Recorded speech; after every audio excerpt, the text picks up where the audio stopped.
이상한 놈이야. 참. 자 여기 보면 58쪽이야. 우리 그만 좀 사겨. 드디어 남자끼리 역사를 만들어내고 있어. 네, 유동아, 이 박쥐 같은 새끼야. 어? 되게 주관일 꼴 있어. 자, 주관이가 일어나니까 금방 일어나, 그지?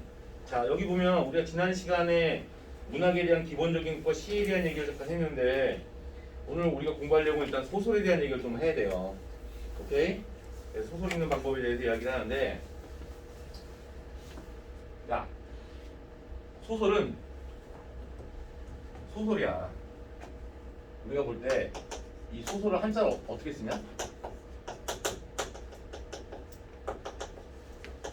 소설이야. 이 소자가 무슨 소자야? 작은 소자야. 이해가 됐어? 그러니까 나름대로 위대한 이야기야, 아니면 그냥 소소하게 읽는 이야기야? 소소하게 시한할 때만 읽는 거지. 니들 웹툰 보듯이. 근데 이걸 굉장히 진지하게 정독할 필요가 있겠냐 없겠냐? 정독하는 거 아니야. 알았어? 그래서 여기서 보면 담백하게 읽는다면 우리가 담백하다는 말의 의미가 뭔지 아냐? 아, 맛이 참 담백해라는 말은 양념이 섞이지 않았다는 얘기야. 오케이? 여기서는 일단은 담백하게 읽고 속상한다는 말이 나오는데 이게 핵심이야. 그러니까 소설은 결론은 뭐가 되는 거냐면 얘들아 담백하게 읽어라. 그렇죠?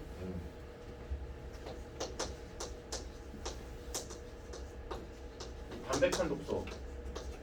독서라고 하면 되지. 얘들아 담백한 문서? 이렇게 얘기하는데 여기서는 두 가지가 나오는 거야. 하나가 뭐가 되는 거냐면 첫째가 결국 뭐야? 얘들아 중심 내용만 읽어라. 이거라라고 하는 부분과 두 번째가 뭐냐면 절대 소설 읽을 때는 물론 감정이 어느 정도 뭐야 얘라 주인공과 사실을 동일시하는 태도는 필요하지만 결국은 뭐냐면 얘라 의미를 해석할 때 주관적 해석을 해라 말아라. 주관적 해석은 절대 금지한다. 두 가지 의미가 들어가는 거야. 요게 일단 소설 읽을 때 우리가 중요한 내용인데 다만 이제 우리가 뭐냐면 얘라 여기서 얘기하는 중심 내용이 뭐냐 이게 문제가 되는 거 아니야? 그러니까 소설은 잘 봐봐. 담백한 분석이라고 얘기했어요. 근데 이걸 하기 위해서는 우리가 뭘 중심으로 하냐면 원칙이 또 있어요. 첫 번째가 뭐가 되는 거냐면 일단은 통독. 선생님은 너네들이랑 읽을 때 이걸 내가 다 읽어요. 건너뛰고 두 줄 세 줄씩 건너뛰어가면서 읽었어요. 두 줄 세 줄씩 건너뛰어가면서 읽었죠. 내가 이거 꼼꼼하게 다 안 읽는단 말이야. 두 줄 세 줄씩 건너뛰어가면서 읽고 딱 봤을 경우에 다운표의 비중이 높으면 다운표 중심으로 읽죠. 맞습니까? 일단은 흐름 파악하는 게 중요한 거야. 내가 늘상 너네들한테 얘기하는 게 뭐냐면 야 수능 제시문은 그것이 문학이든 비문학이든 간에 이건 내신 제시문도 마찬가지야 얘들아.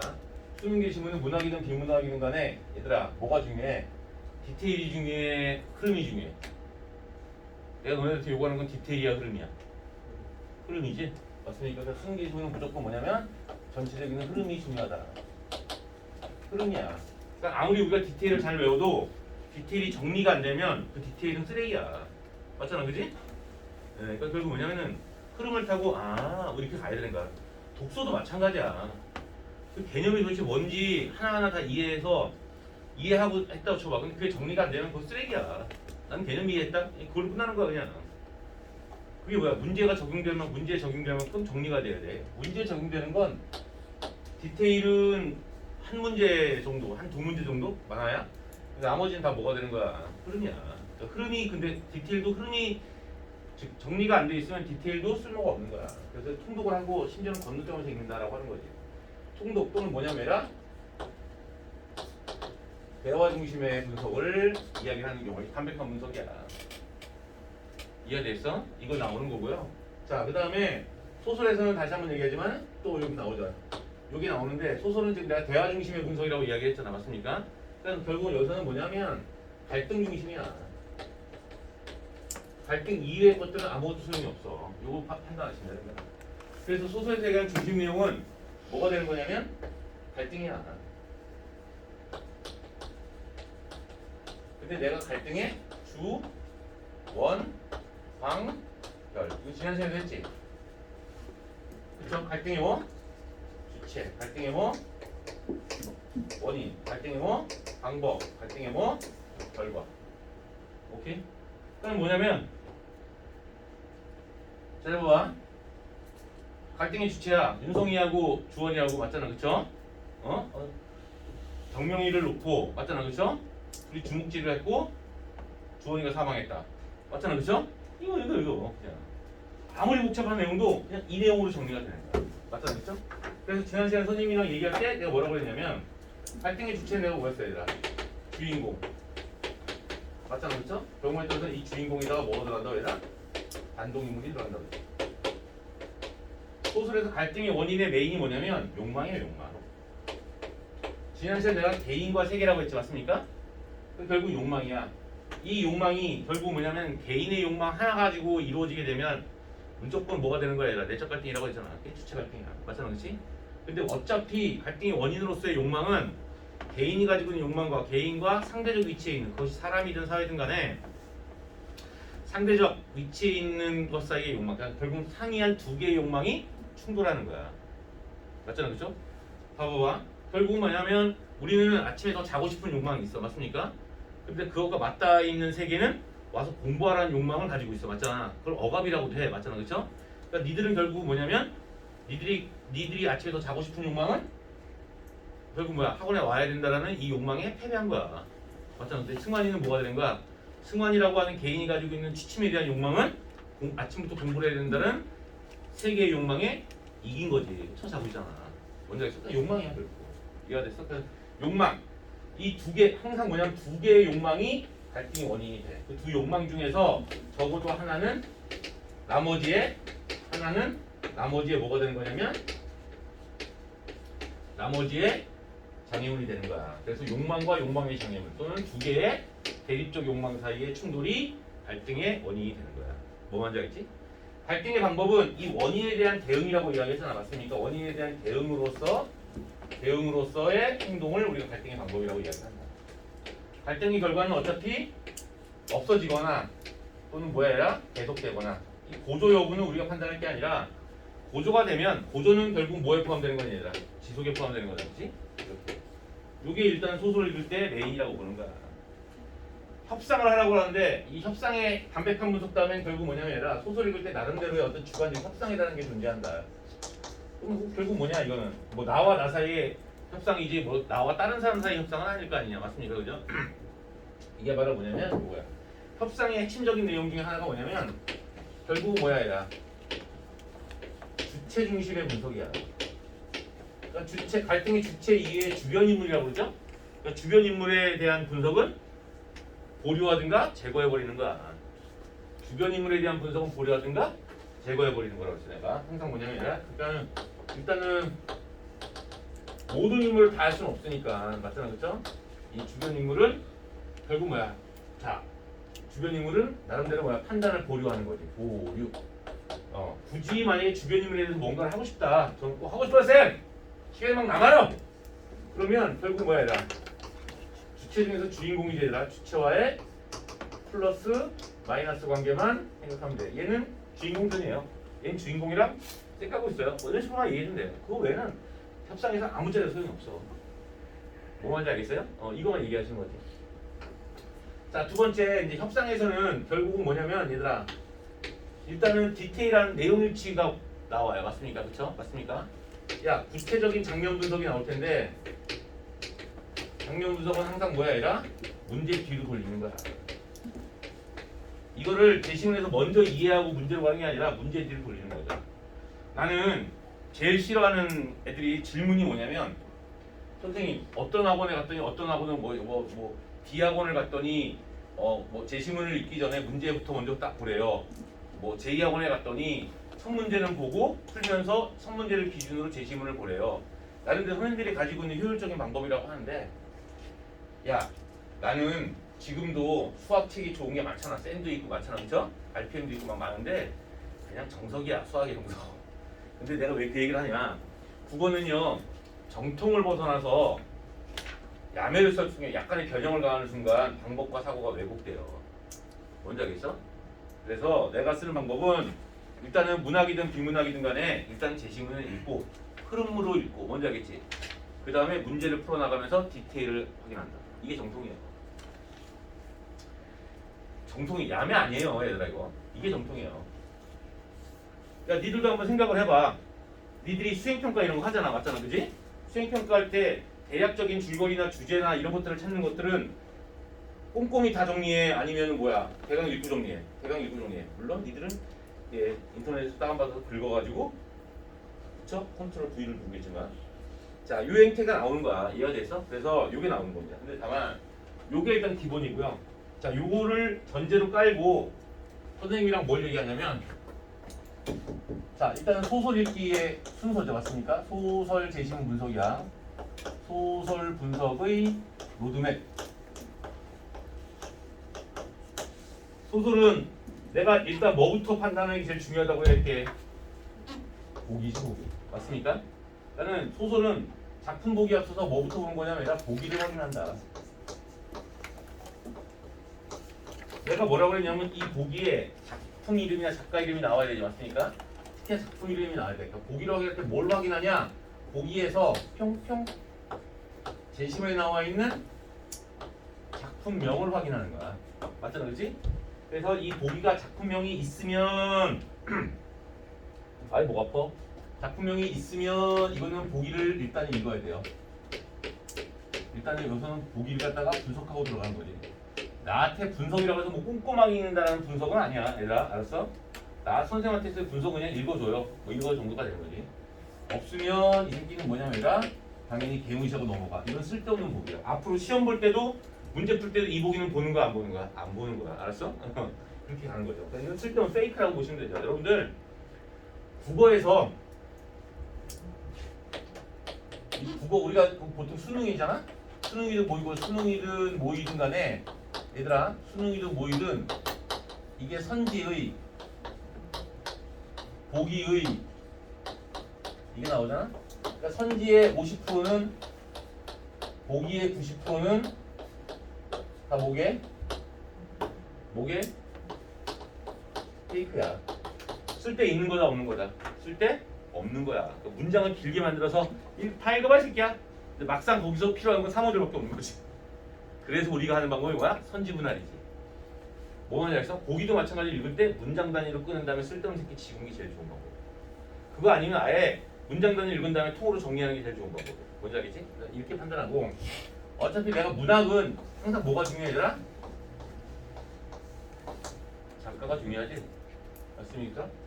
일단은 작가하고 제목이 중요하다라고 판단하는 거지. 시는 원작가 원제목이라고 돼 있는데 내가 소설도 마찬가지로 대부분의 소설 작가는 항상 뭐냐면 한 작가 한 주제야.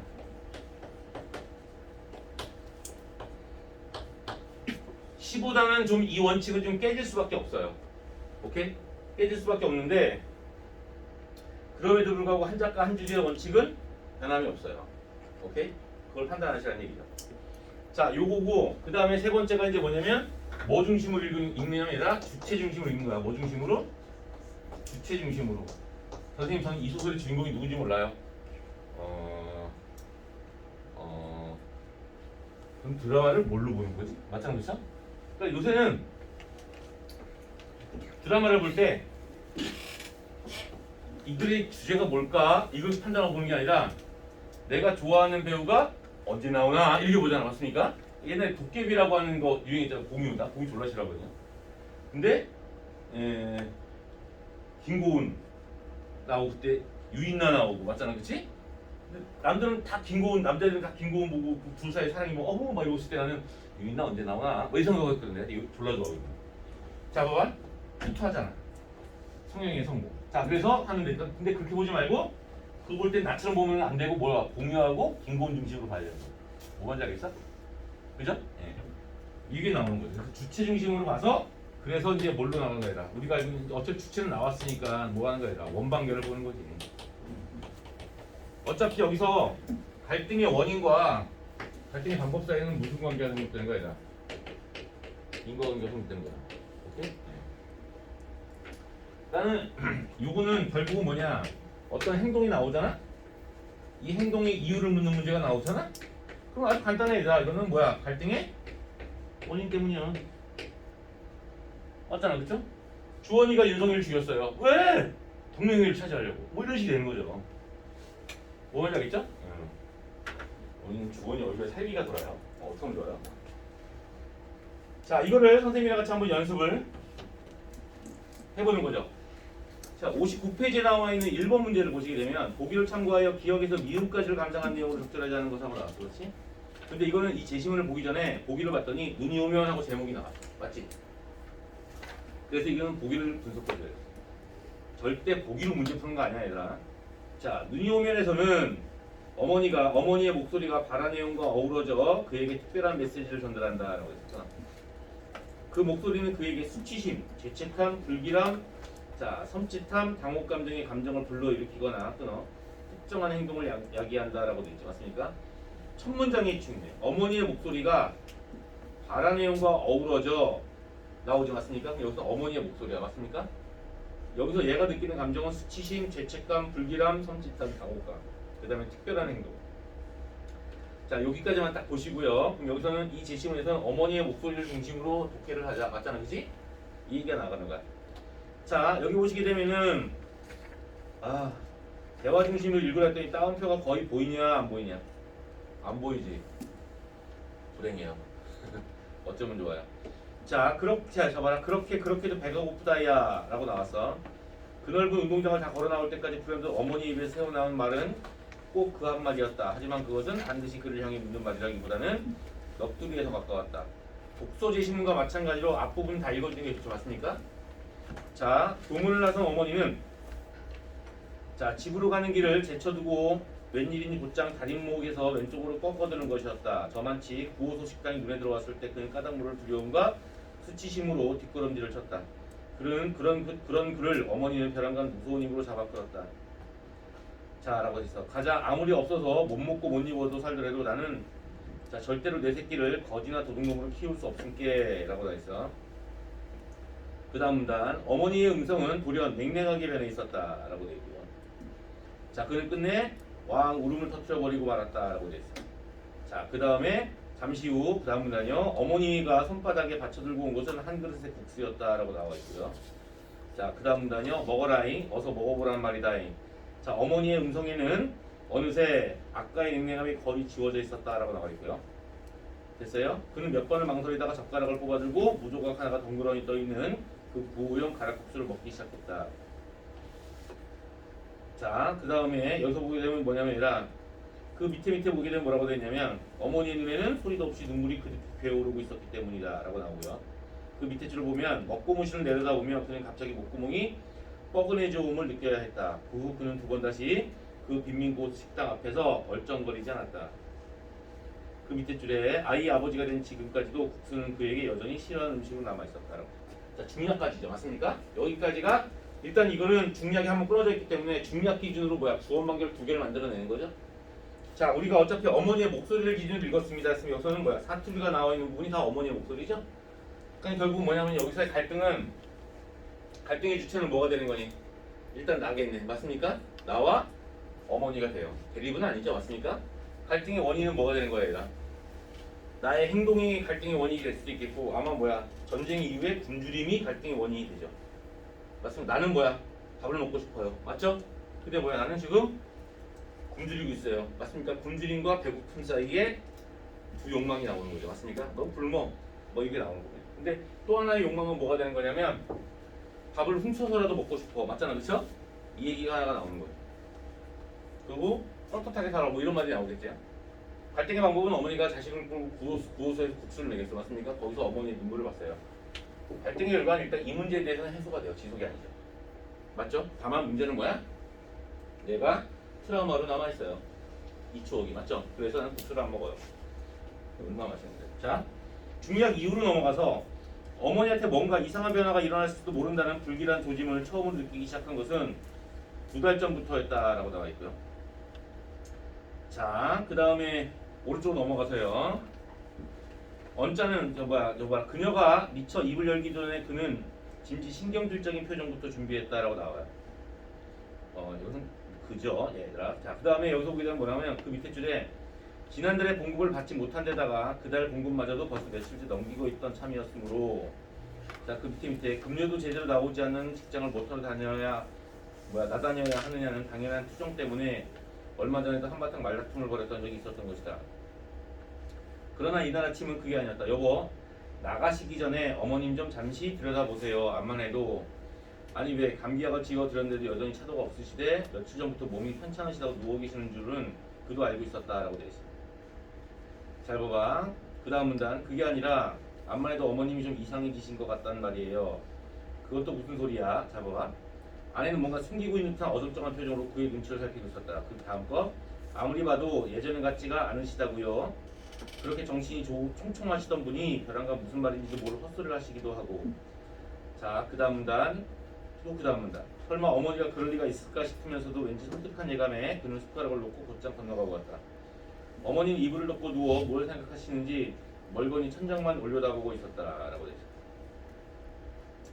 자, 그 밑에 하지만 어머니는 두 번씩이나 부르는 아들의 목소리에도 대답이 없었다. 그저 꼼짝도 않고 망연한 시선으로 천장을 넘어가야다. 그 다음 거 찬우야.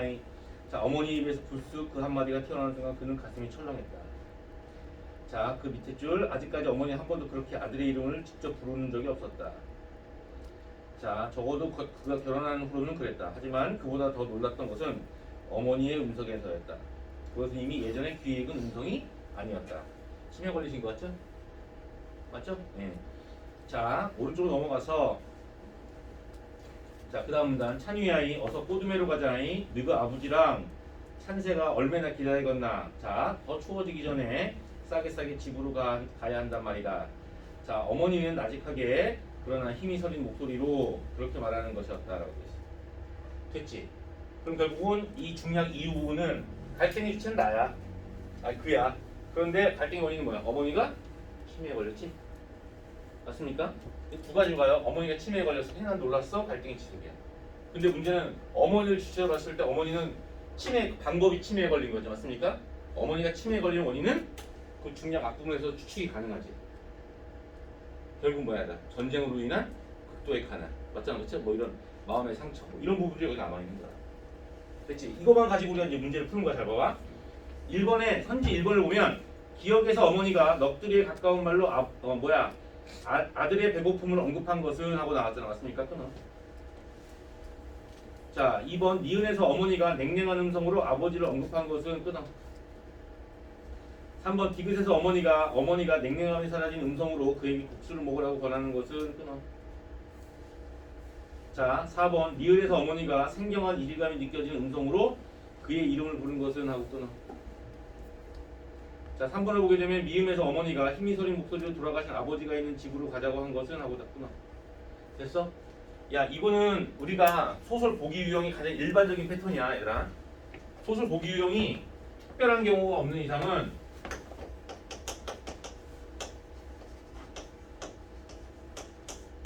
이거 내가 수십 번 반복했던 건데 새로 듣는 친구들 있으니까 내가 계속해요.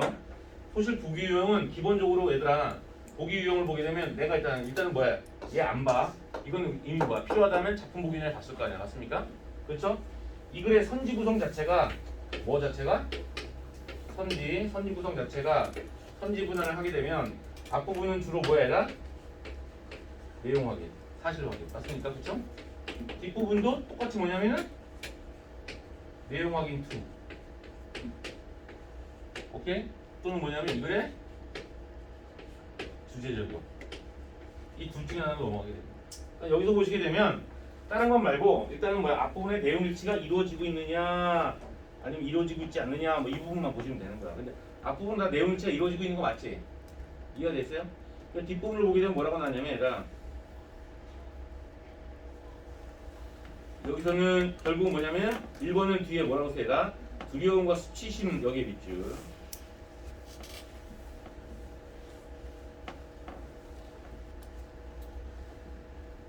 그 다음에 2번을 보게 되면 뭐라고 써? 죄책감. 그 다음에 울음의 밑줄. 3번을 보게 되면은 뭐라고 나오는 울음을 터뜨리게 이런 말이 나오죠. 맞습니까?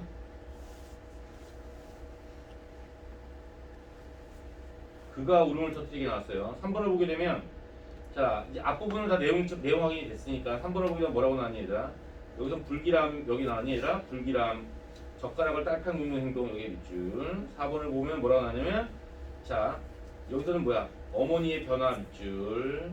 5번을 보게 되면 뭐라고 나왔냐면 과거와 현재를 구분하지 못하는 어머니까지 밑줄. 당혹감 이런 거 필요 없죠.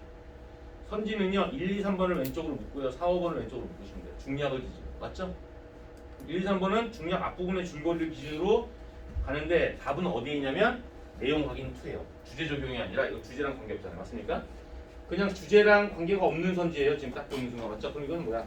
굳이 특별한 의미를 부여할 필요 없이 내용 확인이랑 관계돼요.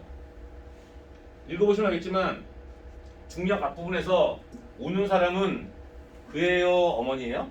둘 다예요? 그건 확인해 보세요.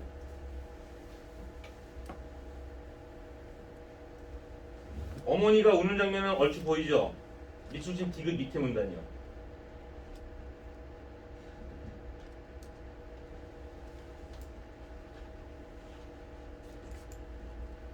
됐어요? 우는 사람은 어머니예요? 그예요? 그와 어머니예요? 어머니죠? 어머니죠? 나는 울음을 터뜨렸나요? 안 터뜨렸나요? 목구멍만 목박은 내져 왔죠? 맞습니까? 답 나오죠? 그냥 내용을 짚으시는 거예요. 보기 필요해 안 필요해? 안 필요하죠? 이걸 짜릿함인지 섬찟함인지 이거 확인하는 또라이 짓이에요. 알았어요? 그러니까 보기는 아무것도 필요 없는 거죠. 여기까지 됐니 얘들아? 됐어?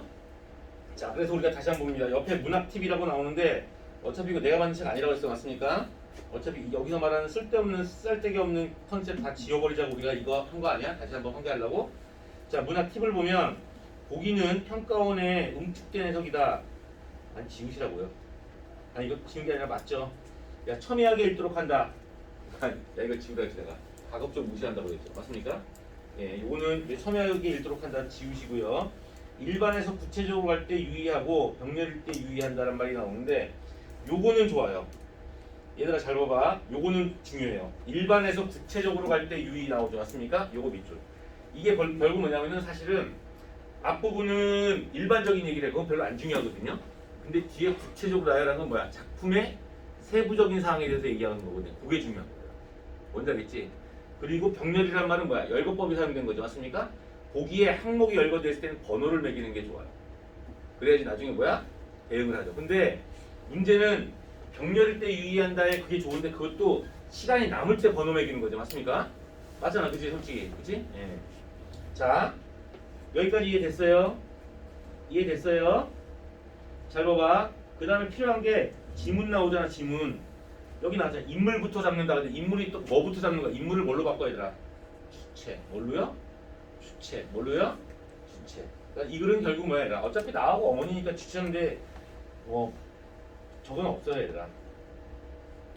그 다음에 선지민감성이라고 나와요. 여기 보시게 되면 요거는 중요한데 얘들아 주술 확인, 관형어 확인, 부사어 확인, 보조사 확인 뭐 이런 말 나오죠. 맞습니까?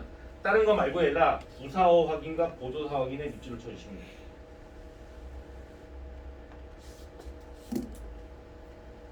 오케이? 예. 뭐 과정 인과 확인 이런 거는 지우세요. 어차피 인과 확인이란 말은 소설에서 뭐밖에 없는 거야. 갈등의 원인과 갈등의 원고. 맞잖아, 그렇죠? 이 둘 사이의 관계밖에 없기 때문에 사실 과정 인과 확인은 크다는 의미가 없는 거죠. 이렇게 선지민감성이라고 말씀드렸죠. 이해가 됐어요? 관용어는 그렇게 중요한 내용이 아니고요, 얘들아. 예를 들어서 선지 1번 같은 경우에 뒤에 만약에 이게 정절이랑 관계가 된다면 두려움과 수치심인지 아니면 뭐야 얘들아? 두려움이 아닌 수치심인지 뭔지 알겠지 얘들아? 이런 것들이 함정선지로 나올 수 있거든요. 그래서 내가 보조사에 중요한 보조사나 접속조사에 주의하라는 얘기가 된 겁니다. 자, 문학 기본기의 시점에 대한 얘기가 나오는데 이 지문의 시점은 제한전지적 작가 시점이다 이런 말이 나와 안 나와? 나오지? 나오지? 제한전지적 작가 시점에 밑줄을 쳐주시고요. 자, 어차피 선생님이랑 이 개념학습 때문에 이 수업을 하는 거 아니겠니 얘들아? 그쵸? 소설했으니까 뭐 정리해 줄까? 시점! 맞죠? 시점 한번 정리해 주세요. 이거 다 적었죠?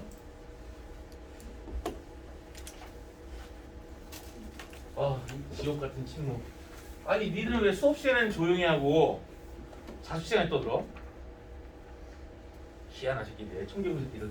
자습 시간에 조용히 하고 수업 시간에 좀 네 아니요, 이상해요. 쌤, 치매 걸리면 기분이 어때요? 선생님 알지잖아요. 뭐 이런 거 질문하면 되잖아. 쌤, 그 아까 어머니만 운다고 하셨는데 네, 나가 우는 내용이 있는 것 같은데요. 어디 나올까요?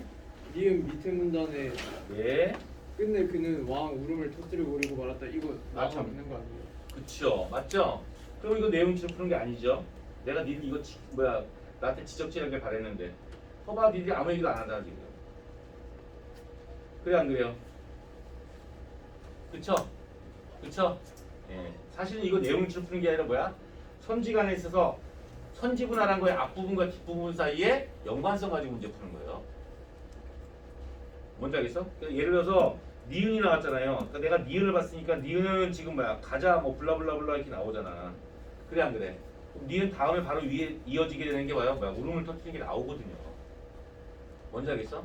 그러니까 내가 잘못 설명해 내가 이거 왜곡되게 설명해 줬거든요. 그러면은 여러분들이 이해를 해줘야 돼요. 그러니까 먼저 읽고 나한테 지적질 해줘야 돼요. 지금 원하기처럼 안 했잖아요. 사실은 이 문제는 어떻게 되는 거냐면 너네들한테 진짜 중요한 내용을 하나 설명할 건데, 자 소설에서만 나오는 거예요. 소설. 시와 소설에서 이 선지가 나오는데 봐라. 이게 진정한 선지 민감성. 선지 분석에서 결국 뭐냐면 선지 분할이잖아, 맞습니까? 이 선지 분석의 연관성 적용이야. 내가 이걸 적어주고 싶었던 거예요. 니들이 얘기하는 거. 시점 정리한 다음에 원래 지적하려고 이거 페이지 넘어가면 지적하려고 했거든요. 잘 봐봐. 이걸 보면 선지 분석의 연관성 적용이란 말이 뭐냐? 우리가 일단 시가 있고요. 내가 있잖아. 일단 이 연관성 적용의 기본적인 근거는 일단은 전제 조건이 뭐가 되는 거냐? 얘들아?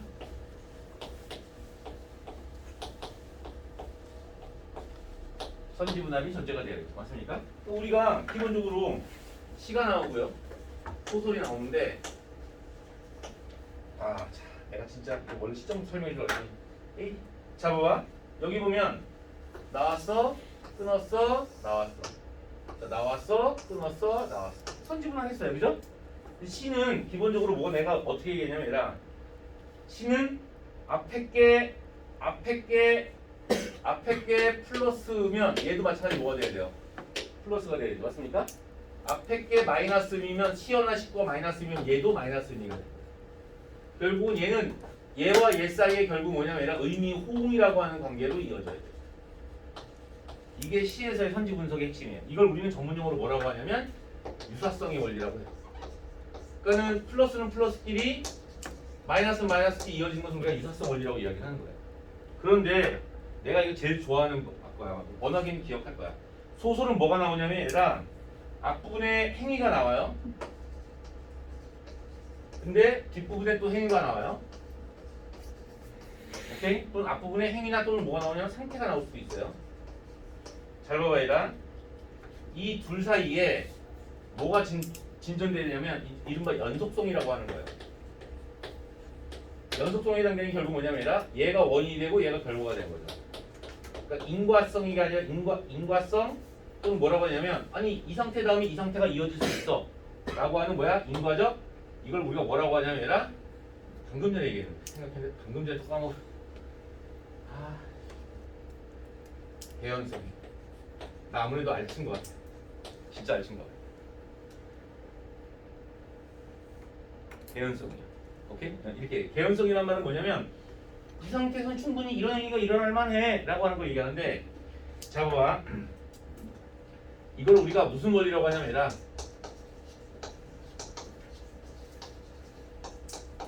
원아가 너 이거 들어봤지? 인접성 원리라고 하는 거야. 보통 문학에서는 얘를 비유의 원리로 치고 얘를 환유의 원리로 치거든요. 그러니까 이게 문학에서는 되게 중요한데 이걸 갖다가 지금 선지에다 적용하는데 요 원칙이 존재하는 거예요. 그러니까 결국 뭐냐? 여기서는 잘 봐봐. 니은 같은 경우에는 어머니가 냉랭한 음성으로 아버지를 언급한 것은 끊어. 그에게 죄책감을 불러일으켜 끊어. 결국 그러하여금 울음을 터뜨리게 하는 거였는데 중간에 죄책감은 필요 없고 결국 뭐야? 어머니가 나에게 냉랭한 음성으로 얘기했다라는 것을 내용일치시키고요. 그 다음에 뭐야? 결국 그러하여금 울음을 터뜨리겠다는 말을 내용일치 찾으시면 돼 이거는. 근데 문제는 3번을 한번 볼래요? 디귿에서 어머니가 냉랭함이 사라진 음성으로 그에게 국수를 먹으라고 권하는 것은 끊어 얘들아. 그에게 불길함을 느끼게 하여 요것도 끊어. 이거 바로 치셔야죠. 젓가락을 딸깍 놓는 행동에 영향을 주는 거라고 나오죠. 맞습니까? 근데 여기서 젓가락을 딸깍 놓는 행위가 요 디귿 밑에 나와요. 나와요 안 나와요? 나오죠. 자 봐봐. 여기서는 그는 그만 젓가락을 딸칵 놓아버리고 말았다 하고 눈으로 찍어. 이거는 좀 중요한 게 아니까. 근데 그 앞부분을 봤더니 왜 딸칵 났는지를 그 바로 앞문장부터 거슬러 하면 되죠. 인접성을 확인하기 위해서 맞습니까? 그런데 그러다가 문득 고개를 들었던 그는 이게 나와요. 그러다가의 삼각형 치시면 돼요. 맞죠? 이건 앞부분이랑 관계가 없음을 의미해요. 그래서 딸깍 놓는데 이거는 앞문장으로 넘어가지 말고 밑에 문장으로 넘어가는 거야. 마주 앉아서 그때까지 그를 줄곧 지켜보고 있었을 어머니의 눈에는 소리 없이 눈물이 그득히 괴오르고 있었기 때문이다라고 했지 않습니까? 다시 말해서 이 행위, 즉 젓가락을 딸깍 놓는 행위와 인과성을 지니고 있는 건 뭐야 얘라? 어머니가 나직한 음식으로 부추를 먹으라고 권하는 행동이 아니라 어머니가 우는 행동이죠. 뭔지 알겠어? 옛 사이의 연속성이 이 젓가락을 놓는 행위와 연속성을 지니고 있는 행위는 어머니가 우는 거죠.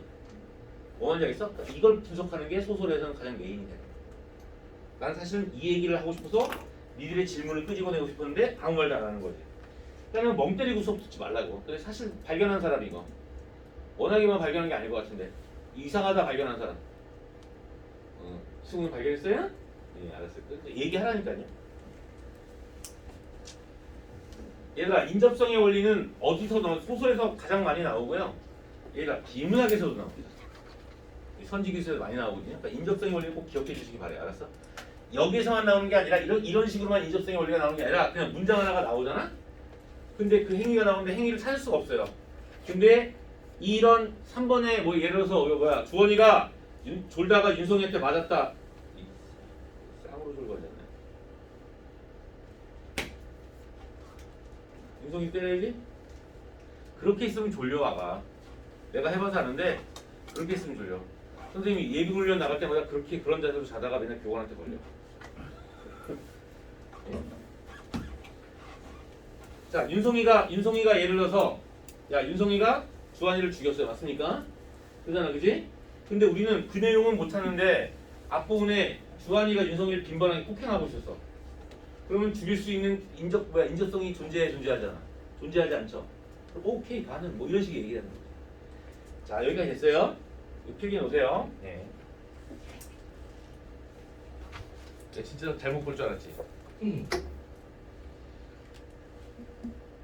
내가 올해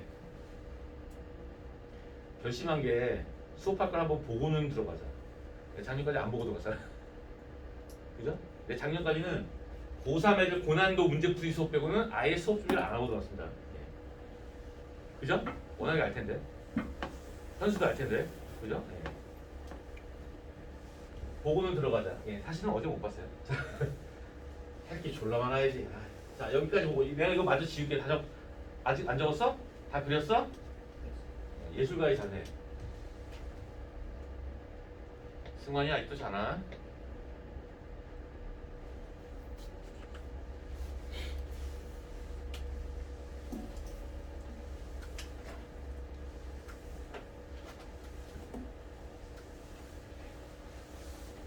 아침형 인간이 되셔야 돼요. 여기서 지금 선생님이랑 민철을 듣는 사람들이든 아니면 단과 수업으로 오는 사람들이든 간에 야, 내가 늘상 얘기하는 거야. 나는 지금 벌써 이걸 몇 년째. 오늘가 지겹지 이제 아침형 인간, 그지? 아침형 인간이 되는 거야. 선생님도 한때 이제 선배들 수능도 끝나고 그래가지고 이제 딸내미 좀 학교에 태워다 줄 필요도 없고 해서 내가 좀 늦게 출근했었거든요. 1시 반 정도. 근데 다시 이제 너희들 미투하는데 내가 선생님 8시 반에 출근해서 10시 반에 10시 반 넘어서 어제 11시 반 정도 집에 갔는데 이제 적응 기간이니까 너네만 힘든 게 아니라 선생님도 지금 몸살이 걸렸어요.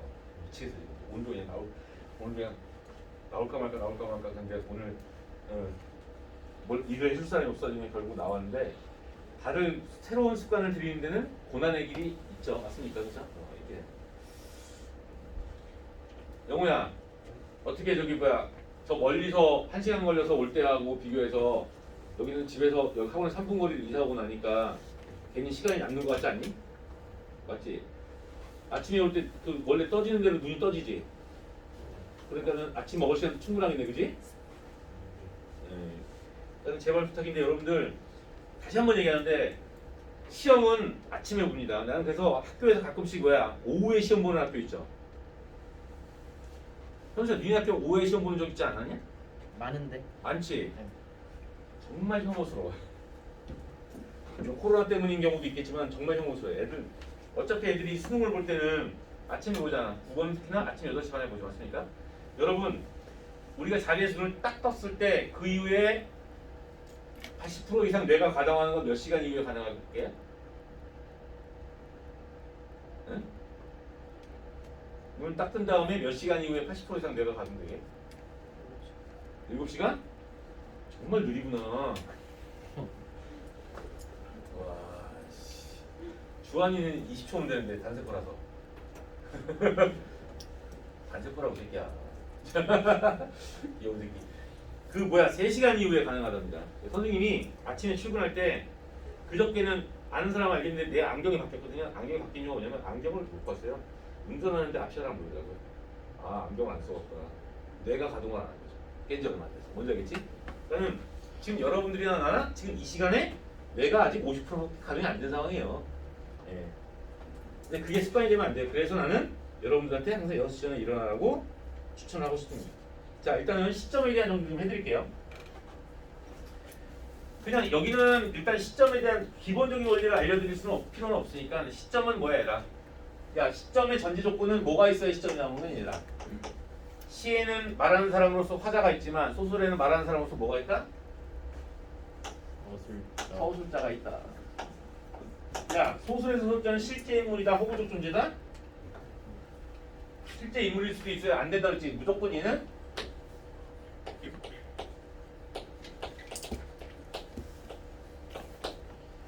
호구적 존재야. 서술자라고 해서 자라고 해서 무조건 사람이다? 사람일 수도 있고 아닐 수도 있어요. 오케이? 이게 나온 거예요. 이 서술자가 나오는데 얘들아 이 서술자가 1차적으로 얘들아 서술자의 위치나 아니면 서술자의 상태를 합쳐서 우리가 서술자의 위치와 서술자의 상태를 합쳐서 우리가 위상이라고 하는 거예요. 위치나 서술자의 상태를 합쳐서 우리가 서술자의 위상이라고 하는데 이 서술자의 위상을 시점이라고 하는 겁니다. 이게 서술자의 위치로나 상태를 놓고 보는데 얘들아 이 서술자가 결국 뭐냐면 작품 안에 사람이라는 상태로 존재하는 경우가 위상이에요. 맞습니까? 그 다음에 작품 밖에 어떤 뭐라고 규정할 수 없는 존재 사람인 것도 같고 아닌 것도 같은 뭔가 규정할 수 없는 존재가 나타날 때 우리는 이때 이 전자를 작품 안에 사람을 존재했을 때 이때 시점을 우리가 무슨 시점이라고 해야 되나? 1인칭 시점이라고 이야기를 하는 거고요. 작품 밖에 X라는 존재로 존재할 때 얘를 갖다 우리가 뭐라고 하는 거야? 3인칭 시점이라고 이야기를 하는 거예요. 오케이? 그럼 결국은 뭐야? 1인칭 시점은 뭐니까? 사람이니까 생각을 가지고 있겠지. 맞습니까? 그래 안 그래? 그쵸? 1인칭 시점은 사람이니까 뭘 가지고 있다고요? 생각을 가지고 있다고. 이 1인점에서 서술자가 가지고 있는 이 생각을 가지고 있는 존재가 이 사람인데 이 생각을 우리가 다른 말로 뭐라고 하냐면 얘라 서술자의 목소리라고 이야기해요.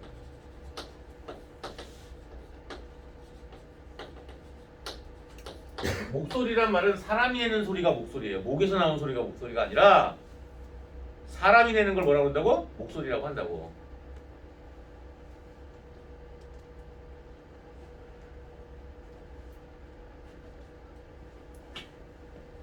동호야 비교봐.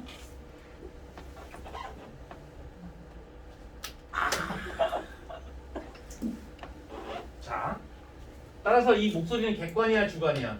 주관.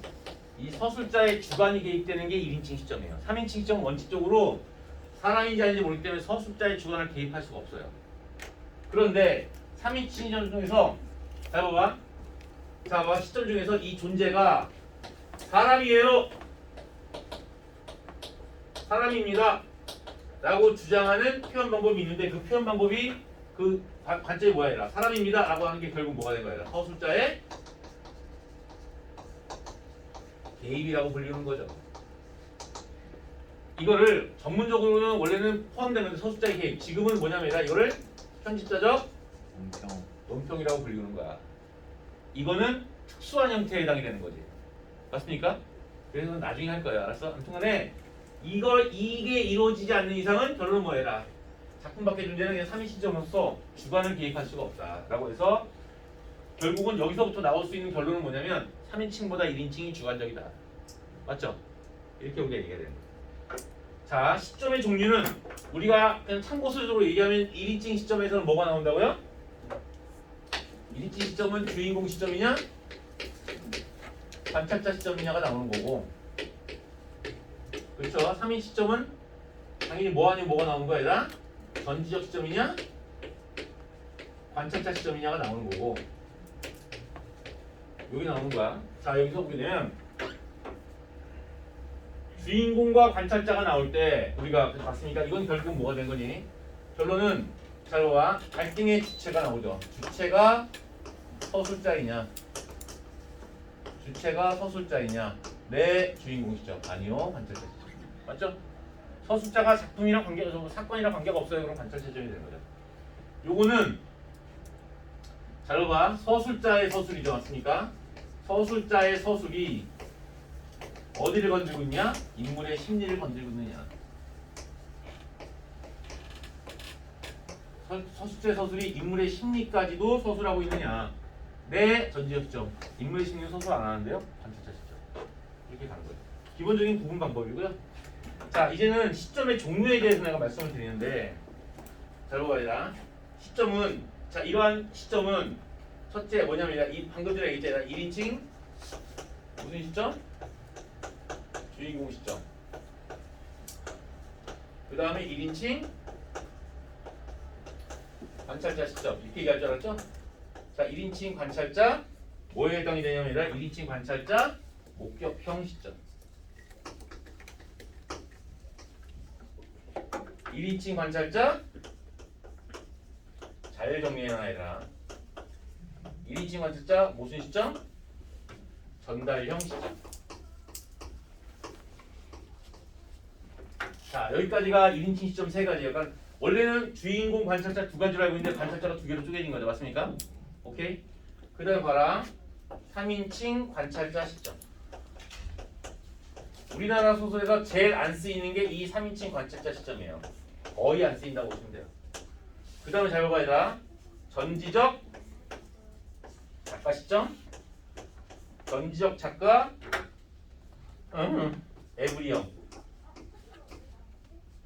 에브리형 시점. 뭔 개소리야? 그냥 끝까지 봐야 돼. 그럼 또 나오는 게 뭐가 되는 거냐면 전지적 작가 솔로형 시점. 오케이. 솔로. 우리 윤성이 솔로. 어? 솔로. 아, 주어야겠구나. 자, 솔로형 시점. 전지적 작가가 이게 나오는 거야. 결론부터 얘기하면 여기 선지에 나오는 얘들아 제한 전지적 작가 시점이 뭐냐면 얘들아 솔로형 시점에 해당해. 오케이? 오케이? 응. 잘 들어봐. 자, 1인칭 주인공 시점은 그냥 주인공이 지 얘기하는 거야. 맞잖아, 그렇죠? 맞습니까? 그러니까 결국 뭐냐? 주인공이 자신의 얘기를 하는 걸 1인칭 주인공 시점이라고 하는데 그 정도는 알잖아. 그럼 자신의 어떤 상황 얘기를 주안점으로 하겠니? 아니면 자신의 뭐야? 내면 얘기를 하겠니? 자기 얘기를 한다면 내면 얘기야. 알았어? 그래서 1인칭 주인공 시점은 뭐 중심이 아니라 주인공이 자신의 내면, 자신의 심리를 얘기하는 거야. 알았어? 그래서 주인공 시점은 무조건 뭐 중심의 소설이야? 내면 중심의 소설이야. 알았어? 그러니까 결국 뭐 내면의 변화가 나타나지. 맞습니까? 그러다 보니까 당연히 얘는 서술자와 독자와의 거리가 가장 가까운 거지. 왜? 자기 속마음 까서 얘기하니까. 뭔지 알겠어? 이렇게 생각하시면 돼. 1인칭 관찰자 목격형과 전달형이 나오는데 관찰자 시점은 주변 인물이 서술자가 뭐야? 주인공의 행동이나 대화를 보는 거야. 근데 목격형은 보는 거야. 다시 말해서 서술자 나가 있으면 이 서술자 나가 누구를 보는 거야? 얘가 사건을 직접 관찰하는 거야. 사건을 직접 관찰하는 거지. 이렇게. 오케이? 그리고 이 사건에 당연히 뭐가 있는 거야? 얘가 갈등의 주체가 존재하는 거야. 이게 목격형이야. 전달형은 뭐냐면요. 서술자 나와 사건 사이에 뭐가 존재하냐면 전달자가 존재하는 거야. 그리고 이 전달자가 사건을 목격하는 거고 이 사건을 목격한 전달자가 나에게 이 얘기를 다시 전달해주고 나는 이 전달받은 얘기를 소설로 쓴 거야. 뭔지 알겠지? 이중적이야. 잘 들어라 얘들아. 1인칭 관찰자 목격형 같은 경우에는 그러다 보니까 자기가 직접 관찰한 내용을 쓰다 보니까 얘들아 보여주기의 방법이 많이 사용되겠어? 아니면은 말하기의 방법이 많이 사용되겠어? 이게 뭔지 모르는 거죠? 니들을 너무 과대평가했어. 자 여기 보시면은 요거는 1인칭 한자 목격형은 주로 뭐냐면 대화와 묘사의 방법. 저거 행동이죠. 행동 묘사가 많이 사용되는 거야.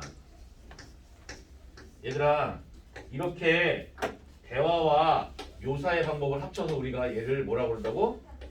보여주기라고 이야기를 하는 거야. 그런데 이 전달형 시점은 나가 얘가 얘기해 준 것만 전달할 줄 알았지 이 장면을 보지 못했잖아. 맞습니까?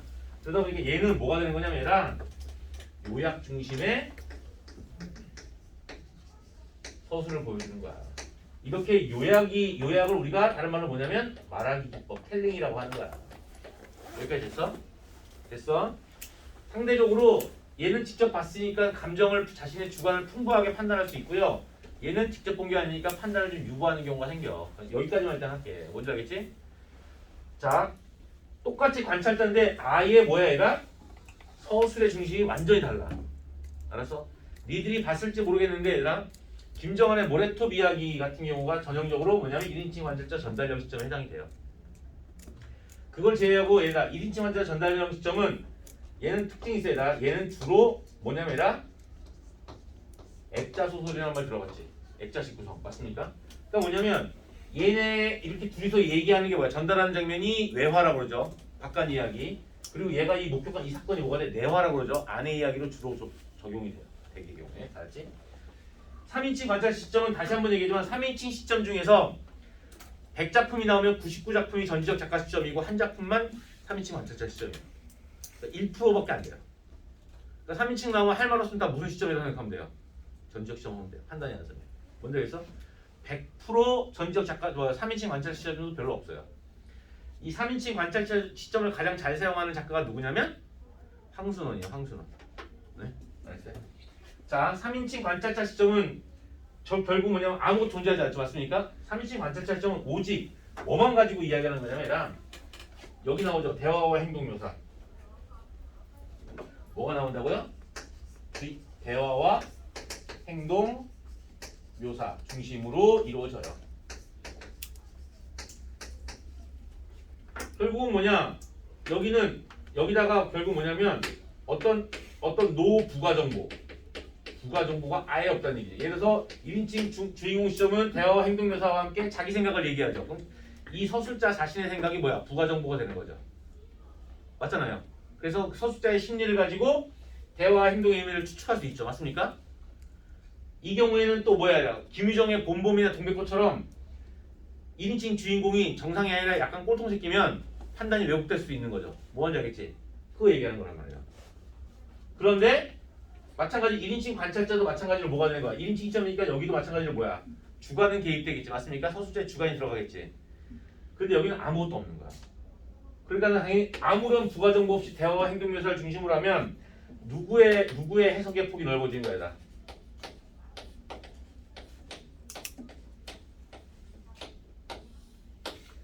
독자의 상상 비중이 매우 높다라는 사실이 여기 나오는 거죠. 근데 거의 안 쓰이니까 신경 쓰지 마세요. 이거는.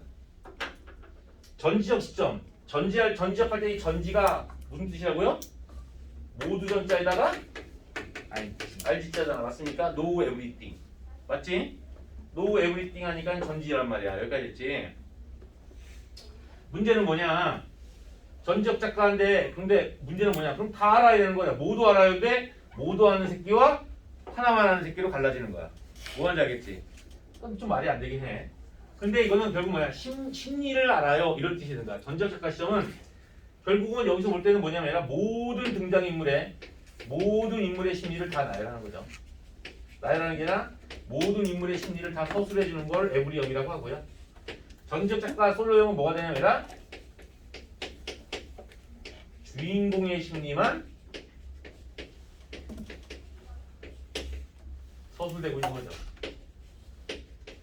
이렇게. 뭔지 알겠어? 맞죠? 그럼 독자의 입장에서는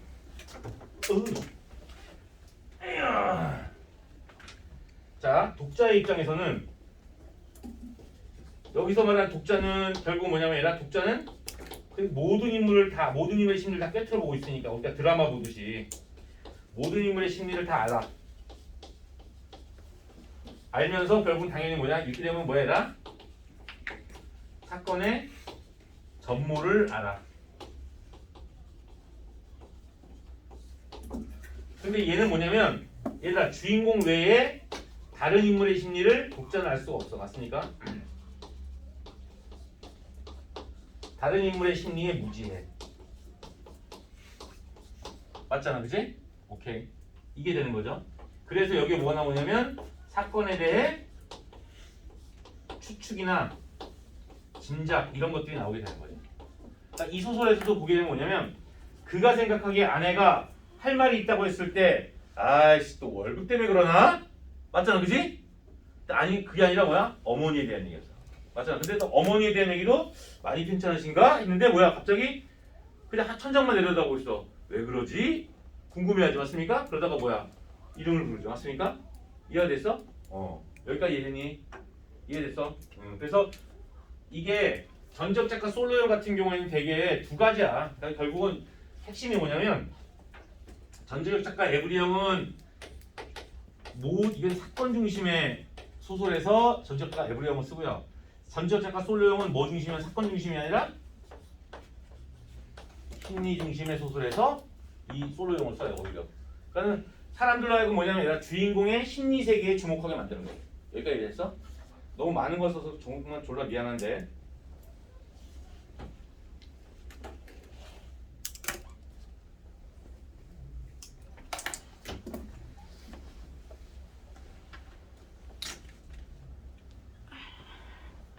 안승민 어떻게 몇 시에 왔어? 어디요? 가자마자 씻고 가셨는데.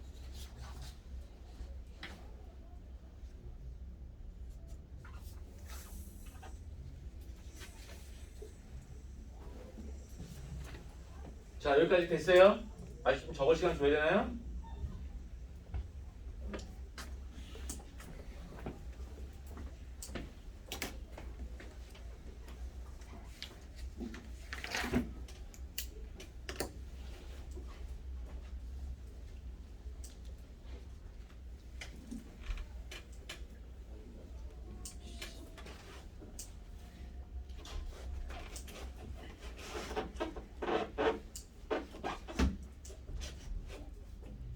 안 추워 얘들아? 추워? 추우면 선생님 지금 여기 어떻게 상태가 얼큰한 거잖아.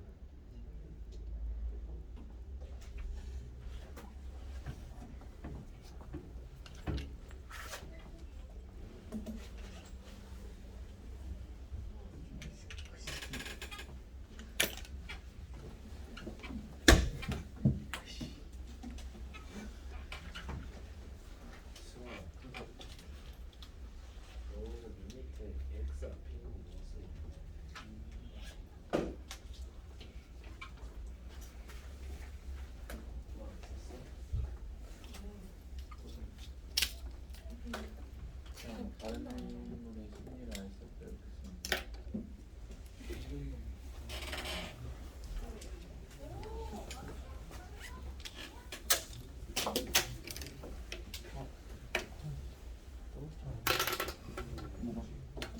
어디만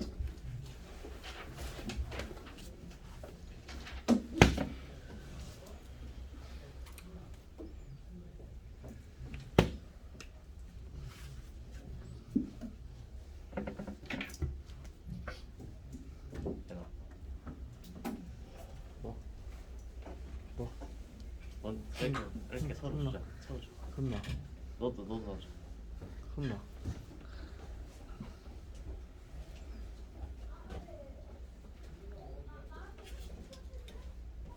경치 받아. 형, 이거 좀 뺏어 주세요.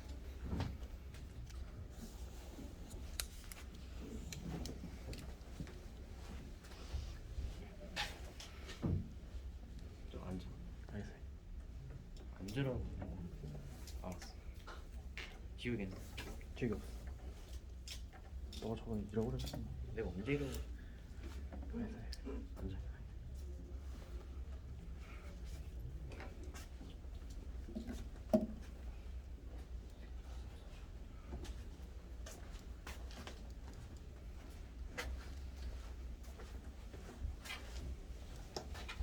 볼펜 바꾸자.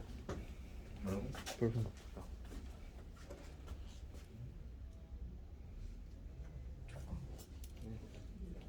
이게 안 좋은 거. 그냥 좀 내가 쓰고 싶어. 내가 쓰고 싶어. 어? 쓰고 싶다고. 쓰고 싶다고. 내가 쓰고 싶어. 에이샤프. 나 샤방 가졌는데. 샤방 가졌어. 에이샤프가 사라졌네. 아니. 네.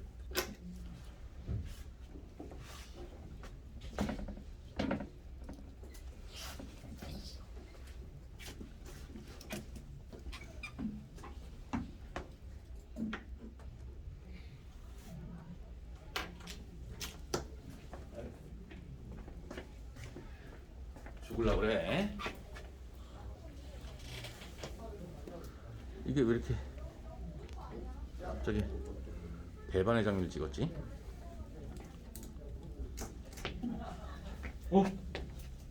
일배야. 일배야. 강일배? 일배야. 민서야? 일배야. 자, 다음 걸로 넘어가면요.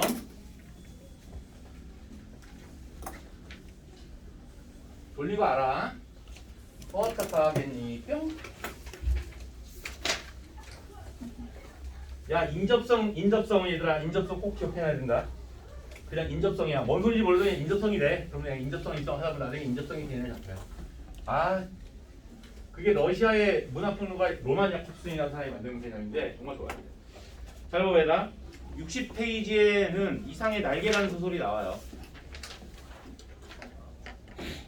이거 잠깐만 문제부터 볼게요. 원래는 작품서가 있는데 이거 문제별 패턴을 봐야 되기 때문에 이번 문제를 보면 일제강점기 미스코시 백화점은 서울에서 매우 높은 건물이었다. 이 사실에 비춰볼 때 A에서 미스코시 옥상이 갖는 기능에 대한 설명을 적절하지 않은 것을 하고 나왔다.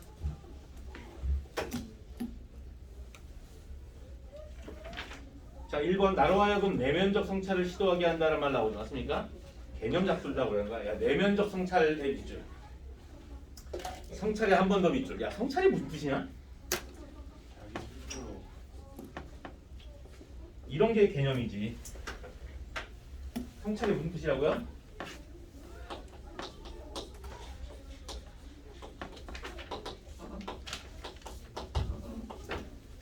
원래는 1차적으로는 바라봄의 의미지 맞습니까? 그러니까 바라봄인데 그냥 바라보는 게 아니라 뭐야 얘가? 뭔가 생각하면서 바라보는 걸 성찰이라고 이야기하는 거야. 그러니까 결국은 뭐냐? 나로 하여금 내면 성찰이란 말은 결국 뭐야? 내 마음을 바라보고 있는 거야. 나는 어떤 인간일까? 뭔지 알겠어? 심리나 성격을 바라보는 것을 우리가 내면적 성찰이야. 이해가 됐어? 그래서 너희들 제발 부탁인데 내가 이걸 왜 써주는 이유가 왜 그러는 거니 얘들아? 사실은 솔직히 이렇게 이 성찰과 비슷한 말이 뭐가 있니? 반성? 반성.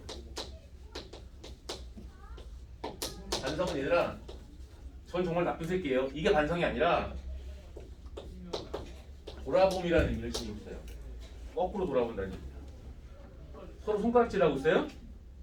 저보고 반성을 해요. 돌아보면 되죠 그냥. 그죠? 예. 시간적으로 돌아보는 걸 반성이라고 하는 거예요. 그러니까 반성이라고 해서 무조건 뭐가 되는 거야 얘들아. 난 나쁜 놈이요가 아니야. 알았어? 그래서 뭐 시대를 성찰한다는 말도 있고 그건 뭐야? 시대를 그냥 깊이 생각하면서 바라보는 거겠지 맞습니까? 자 뭐 얘들아 역사를 반성한다는 말이 현실을 반성한다는 말이 있으면 지금까지 현실이 어땠는지 한번 돌아본다는 얘기야. 다만 어감상 현실을 바라보거나 나를 돌아볼 때 사람들은 자신의 과거에 대해서 물론 죽기 직전까지 말고 그동안 잘 살아서 이게 아니라 젊었을 때나 이럴 때는 보통 30, 40대 되면 자신의 과거를 돌아보면 만족이 더 많아요? 후회가 더 많아요? 왜? 솔직히 후회가 더 많잖아요. 맞죠? 맞죠? 니들 후회하지 말란 말이야. 그러니까는 그래서 뉘앙스상 부정적인 내용들을 봅니다라는 게 많이 사용되는 거야. 그러니까 확률상으로 봤을 때. 하지만 사전적 의미는 무조건 부정적인 결과가 나오면 안 돼. 알았어? 그러니까 여기서는 결국 뭐야? 내가 내면을 돌아봅니다. 그러니까 내면 시도하게 된단 말은 야 내가 이제 선지전환술 뭐라고요? 전지전환술. 선지전환술 있는 그대로 판단하지 말라고요. 어차피 니들은 내가 이 말을 안 쓰더라도 니들 임의로 마음대로 자의적으로 선지의 의미를 전환하잖아. 니들 의미대로 머릿속에 문장으로 안 나와서 그렇지. 그러니까 이걸 갖다 공식적으로 전환하는 얘기야. 나로 하여금 내면적 성찰을 시도하게 한다는 말은 나로 하여금 내 마음이 어떤지 이렇게 보게 한다 이런 의미야. 난 누구? 뭐 이렇게 보라는 얘기야. 2번 나에게 이전과는 다른 삶의 태도를 갖게 한다. 잘 들어봐라. 이전과는 다른 삶의 태도를 갖게 한다. 이것도 선지전환술. 하게 되면 뭐야 얘라? 마이너스 삶에서 플러스 삶으로, 플러스 삶에서 마이너스 삶으로. 맞잖아, 그렇죠? 뭐 말인지 알겠지? 알았지? 그렇게 적어주시면 돼요. 3번 획탁의 거리를 압축적으로 조감할 수 있게 한다는 말이 나오는데 얘라 어이 때문에 내가 너네들한테 미안하다 얘라. 졸라 어려워요. 조감이란 말이 뭐냐? 조감할 때 이 조자가 무슨 조자게?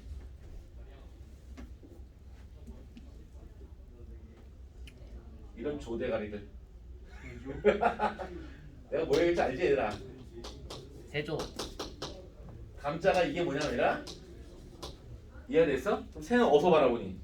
하늘에서. 위에서 바라보는 거지. 이 조감도라는 말 들어봤지 맞습니까? 조감도가 위에서 한 45도 각도에서 아래를 내려다보는 3차원 그림을 조감도라고 이야기를 하는 거야. 뭐 하는지 알겠어? 알았어? 180도 밑에서 이렇게 바라보는 건 아니고 그건 평면도고 그래서 이렇게 보는 건데 결국 위에서 바라본다는 얘기야. 자 4번 나와 획탁의 거리 사이에 괴리감하고 나오지 않습니까? 괴리라는 말이 뭐야 얘라? 결합하지 못함. 화합 안 되는 걸 괴리라고 해요 얘라. 알았어? 괴리라는 말인데 이거 왜 다 써주지? 왜냐면 니들이 너무 졸라보시네요. 화합이 안 되는 걸 괴리라고 이야기합니다. 자, 그 다음에 5번 획탁의 거리를 부자유와 체념의 공간으로 인식하게 한다라는 말이 나오죠. 여기서는 뭐라고 되냐 얘라. 그러면 부자유와 체념을 보지 말고 획탁의 거리의 밑줄 마이너스. 오케이. 이러고 보시면 돼요. 자, 근데 이 이상 작가 이상이라는 사람이 나 앞에 것도 앞에 거 너무 필기를 많아서 내가 어쨌든 여기다 같이 필기할게요. 이상이라는 사람은 정상인 또라이. 또라이. 오케이? 또라이란 말이야. 이상은 어렸을 때부터 왕따였어요. 윤성이 같은 애한테 아주 다구리를 많이 당해가지고 몸도 약하고 그러니까 윤성이 같은 애들이 얼마나 다구리를 깎겠어, 그죠? 윤성이가 약한 애들한테는 강한 새끼잖아요. 양아치네. 자, 이렇게. 그래서 친구 사이에서 벗어나 혼자 노는 때 누구를 얘도 뭐냐면 이런 애들이 주로 뭐예요? 가혹행위를 하죠. 그래서 이상이 가혹행위라는 게 뭐였냐면 개미의 개미. 개미에서 어떤 가혹행위를 했냐면 나무대기 긴 거에다 개미를 얹혀놓고 이 거꾸로 하면 개미가 어떻게 했어요? 올라가거든요. 다 올라가면 또 어떻게 해요? 다시 거꾸로 놓는 거죠. 하루 종일 이러고만. 정상이에요? 비정상이에요? 비정상이죠? 예, 근데 천재였어요. 자, 이 소설은 자 이런 또라이라고 생각해야지 정상적으로 보시면 안 돼요. 잘 봐라. 아내는 너 밤새워 가면서 도둑질을 하러 다니느냐 개집질 하러 다니냐고 바라기다. 이것은 참 너무 억울하다. 난 어안이 벙벙하여 도무지 입이 떨어지질 않았다. 야 너는 그야말로 나를 살해하려 한 것이 아니냐고 소리 한번 빽 질러보고도 싶었으나 그런 긴가민가한 소리를 섣불리 입 밖에 내었다가는 무슨 화를 모르는지 알 수가 있나. 차라리 억울하지만 잠자코 있는 것이 우선 상책인 듯이 생각이 들길래 난 이것이 또 무슨 생각으로 그랬는지 모르지만 야 문장이 끝나 안 끝나? 안 끝나지. 결론이 뭔데? 이렇게 나오잖아. 맞습니까? 툭툭 털고 일어나서 내 바지 포켓 속에 남은 몇 원, 몇십 전을 가만히 꺼내서는 몰래 미닫이를 열고 살며시 문지방 밑에다 놓고 나서는 그냥 나와버렸어. 결론은 뭐가 된 거야? 뭔 소린지 모르지만 결국 뭐가 된 거야? 아내가 너 뭐하러 다니는 거야? 그러다가 결국 뭐가 된 거야? 잠자코 있다가 돈을 꺼내가지고 가출했어요. 얘기하는 거야 결론은. 맞잖아, 그치? 맞잖아. 그지? 윤성아, 이게 자주 하던 짓이잖아. 엄마 돈 훔쳐가지고 가출하는 거. 자, 자 그래서 그 다음에 봐라. 여러 번 자동차에 치일 뻔하면서 뭐 이런 말이 나옵니다. 나는 그래도 자 경성역을 찾아갔다라고 나오고요. 그 밑에 다음 문단 커피 좋다. 그러나 경성역 홀에 한 걸음 들여놓았을 때 나는 내 주머니에 돈이 한 푼도 없는 것을. 아까 돈 안 튕겼어? 잘 봐봐라. 그것을 깜빡 잊었던 것을 깨달았다.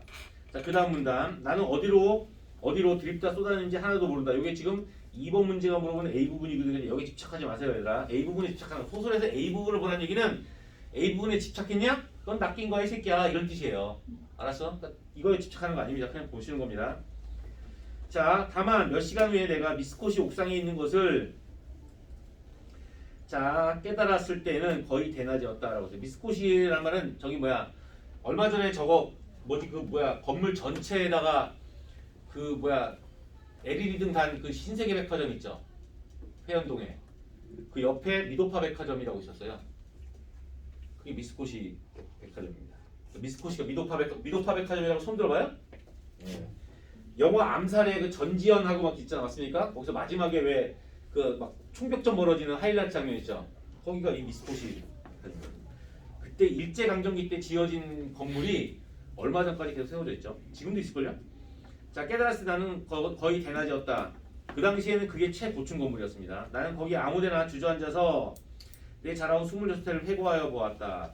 그럼 결국 뭐야? 내 자라온 26대를 곰곰이 생각해봤어. 그 다음에요. 그 다음 거. 나는 또 나 자신에게 물어보았다. 자, 그 다음 문단이요. 허리를 굽혀서 나는 그저 군붕어나 들여다보고 있었다. 자, 그 다음이요. 그 다음 문단을 보면 나는 또 회탁의 거리를 내려다보았다. 라고 나와있죠. 맞습니까? 나는 회탁은 나왔죠. 얘라 탁한 흐리멍텅한 거리를 내려다보았다. 거기선 피곤한 생활이 꼭 군붕어의 또 군붕어 지느러미처럼 허비적거렸다. 자, 그 다음이요. 그 다음 문단이요. 나서서 나는 또 문득 생각하고 보였다. 이 발길이 지금 어디로 향하여 가고 있는가를. 여기까지 딱 봤어요. 여기까지만 딱 볼까? 그때 내 눈앞에는 이게 나오는데 얘들아 아내의 모가지가 벼락처럼 내려 떨어졌다. 이렇게 나왔죠. 맞습니까? 근데 그때 여기 삼각형 치시고요. 이때는 뭐야 이제 사건의 전환이 일어나겠죠. 맞습니까?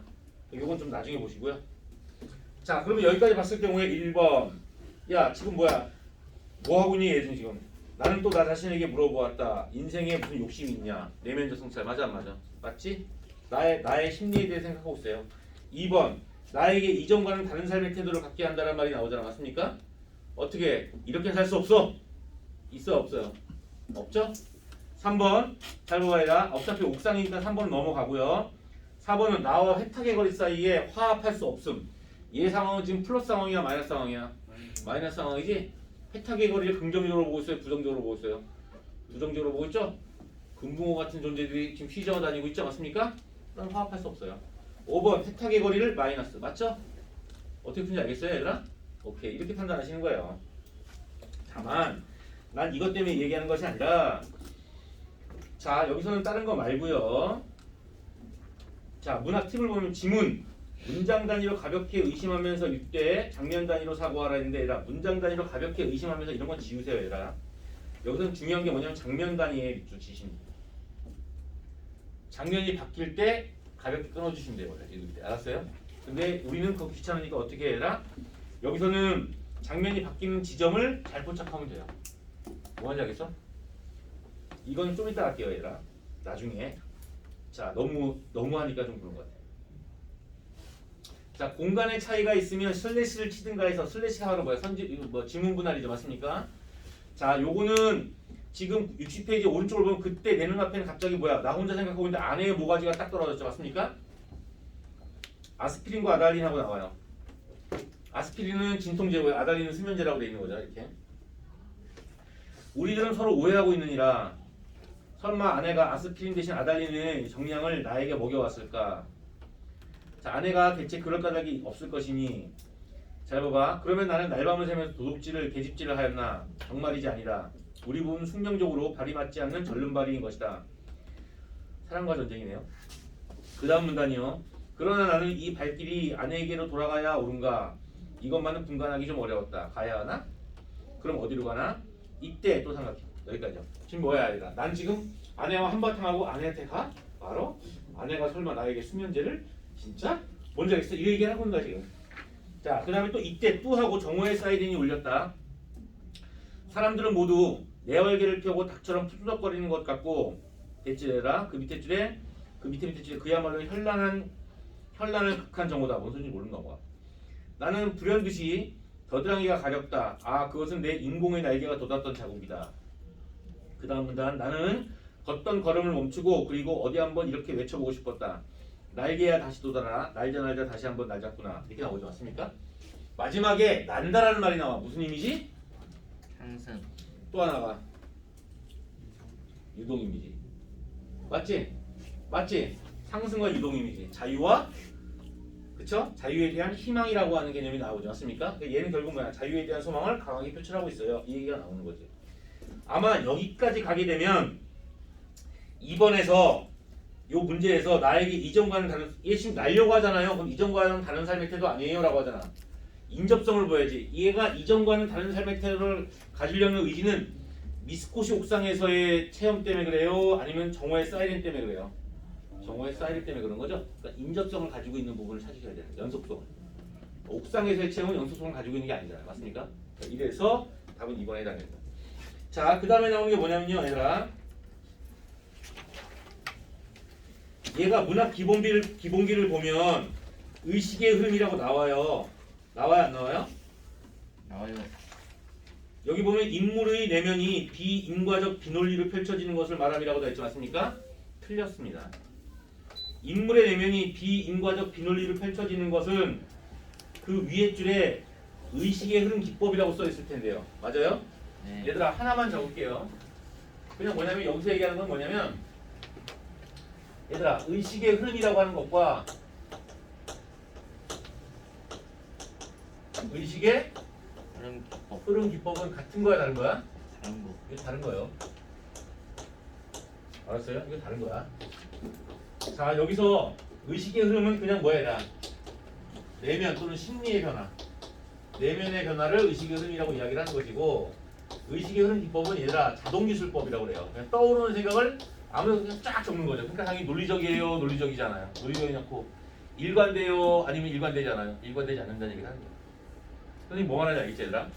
자 내가 사실 여기서 적어주고 싶은 게 앞에 적어주고 싶은 게 뭐냐면 이 코드메라는 게 뭐 눈이 오면이라는 소설 나오지 않습니까? 근데 원래 임철호라는 작가는 분단 소설가인데 항상 전쟁 체험을 가지고 있거든요. 근데 이제 그런 건 나중에 얘기하도록 하고 우리가 어떤 부분을 얘기하냐면 아니라 앞 페이지랑 관련해서는 뭐에 대한 얘기냐면 성장 소설 뭐라고? 물론 이게 성장 소설이 다가 아니에요. 눈이 오면은 과거 이야기와 현재 얘기로 나누죠, 맞습니까? 현재 얘기는 성장 소설이 아니에요. 과거 얘기는 뭐야? 유년기의 체험이죠, 맞습니까? 이거 얘기하는 거예요. 성장 소설은 무조건 뭐가 나오면 성장 소설이야? 성장 소설은 얘가 유년의 주인공이 나오면 미성숙한 주인공이 나오면 돼요. 유년만 아니고 미성숙한 주인공. 이 돼서 보통 뭐냐면 얘가 유년에서 어디까지 청소년기까지의 주인공이 나오게 되면 이걸 우리가 성장 소설을 딱 봐서 애라고 그러면 성장 소설이죠. 성장 소설은 그냥 그 자체가 성장 소설인 경우에는 1인칭 주인공 시점을 주로 가요. 그래서 주로 1인칭 이거는 이제 3인칭 시점이었잖아 아까. 그래서 그게 왜 그러냐면 이게 100% 성장 소설이 아니죠. 앞부분만 성장 소설이고 뒷부분 성장 소설이 아니잖아, 맞습니까? 그런데 주로 이거는 주인공 시점입니다. 엄마 주인공 시점입니다. 이 얘기를 하는 거예요. 여기까지 됐어요? 오케이. 잘 봐봐. 성장 소설은 기본적으로 어떤 구조를 지니고 있냐면 미성숙한 단계가 나와요. 미성숙한 단계에서 결국 긍정적 체험, 부정적 체험, 부정적 체험을 하게 돼요. 그래서 뭐가 되는 거야, 얘들아? 성숙의 단계로 넘어가는 거죠. 이 미성숙의 개념이 뭐냐면, 얘들아, 이 개인 욕망을 놓고 볼 때, 뭘 놓고 봤을 때? 욕망을 놓고 봤을 때 미성숙은 뭐냐면 개인의 욕망이 세계의 욕망보다 크다고 고집을 부리는 거예요. 뭔지 알겠어요? 뭔지 알겠어요? 근데 성숙은 뭐냐면 결국은 개인의 욕망은 번번이 뭐야? 세계의 욕망한테 패배할 수 없다는 사실을 깨닫는 게 성숙이에요. 그러니까 말이 좋아서 야, 넌 너무 성숙해. 이렇게 얘기할 때 성숙이라 서서 자는 기집애. 군대 가라. 자 봐봐. 성숙이란 말은 어감은 좋지만 사실 야, 내 욕망보다 세계의 욕망이 훨 낫대. 훨 크대. 나는 세계 욕망한테 져야 되는데 기분 좋아, 기분 나빠? 기분 나쁘죠. 이해돼서? 그 얘기를 하는 거예요. 여기까지 됐어요. 잘 봐봐. 여기 오시게 되면 그래서 어떤 내용이 나오게 되냐. 자, 이게 나오게 되는 거고 따라서 이때 이 부정적 체험에 해당되는 것들이 주로 뭐가 되는 거냐면 당연히 부정적 체험은 뭐 고난 시련도 했지만 갈등, 방황 이게 주로 나와요. 알았어? 이게 첨가가 되는 거죠. 우리 이런 과정을 뭐라고 그래 얘들아? 통과 제의라고 이야기해요. 통과 제의란 말은 로우한 단계에서 하이한 단계로 넘어가기 위해서 반드시 거쳐야 되는 것을 통과 제의라고 하는 거예요. 뭔지 알겠어? 응? 그러니까 니들이 심야형 인간에서 아침형 인간이 되기 위해서 반드시 거쳐야 되는 과정이죠. 뭔지 알겠어? 이렇게 되는 거고. 자, 이 통과 제의 과정을 거쳐서 통과제의 과정을 거쳐서 맞습니까? 그렇죠? 거쳐서 결국 성숙한 인간이 되는데 문제는 이때 이 마이너스 체험에 의해서 여전히 뭐냐면 정신적 상처가 남는 거죠. 이 정신적 상처가 남게 되면 이 정신적 상처를 우리가 뭐라고 그래요? 얘들아? 트라우마. 트라우마라고 하는 거죠. 의학 용어에서 트라우마는 정신적인 상처가 아니라 결국 뭐야?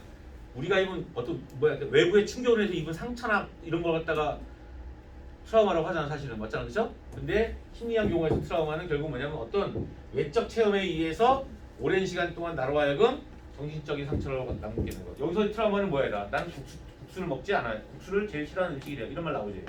그게 트라우마야. 뭔지 알겠지? 이렇게. 이게 성장 소설이야 얘들아.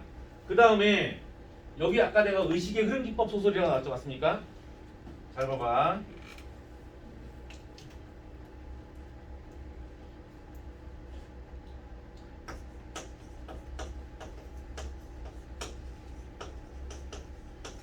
의식의 흐름 기법은 내용이 일정하지가 않고 비논리적인 형태야. 그냥 눈에 보이는 거나 아니면 떠오르는 생각을 그대로 적어주는 거죠. 얘들아 의식의 흐름 기법 소설은 그냥 이건 작품을 이론을 설명해 주는 게 아니라 일제 강점기 때 쓰여졌던 의식의 흐름 기법 소설과 그 다음에 해방 후에 쓰여진 의식의 흐름 기법 소설 두 가지를 제가 알려드릴게요. 알았어? 여기 나오는데 일제 강점기에 쓰여지게 된 의식의 흐름 기법 소설의 대표 작가 바로 이상이에요. 이상하고 누구냐면 박태원 딱 2명밖에 없어요. 이상은 거의 모든 소설이 다 의식의 흐름 기법이에요. 얘는 시도 의식의 흐름 기법이에요. 오케이?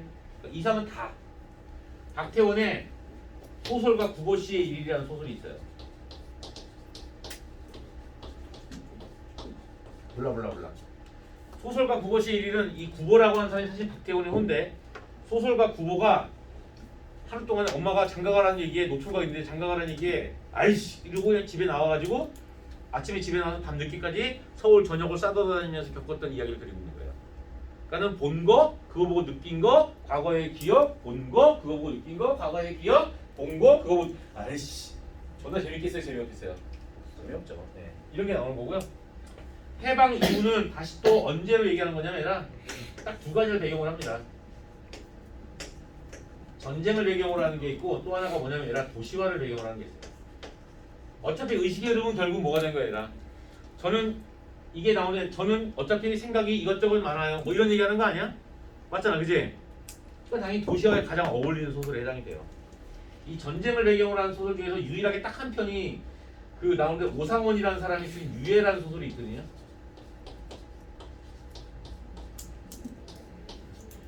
오상원이라는 사람이 쓴 유해라는 소설도 의식의 흐름 기법이에요. 이건 심지어는 얘는 시점도 바뀌어요. 자, 도시와 관련된 것을 우리가 도시소설이라고 하는데 대표적인 작가 누구냐면 한수산, 최인호 뭐 이런 사람들이 여기에 이 사람들이 쓴 건 거의 대부분이 다 그냥 뭐예요? 의식의 흐름 기법이에요. 문제는 해방 전에 쓰여진 거는 시점이 안 바뀌는데 해방 후에 쓰여진 얘들은 다 시점이 바뀌어요. 시점이 바뀌어요. 자, 시점이 바뀐다는 게 뭘 의미하느냐? 잘 들어봐. 얘들아. 자, 봐봐. 시점이 변해?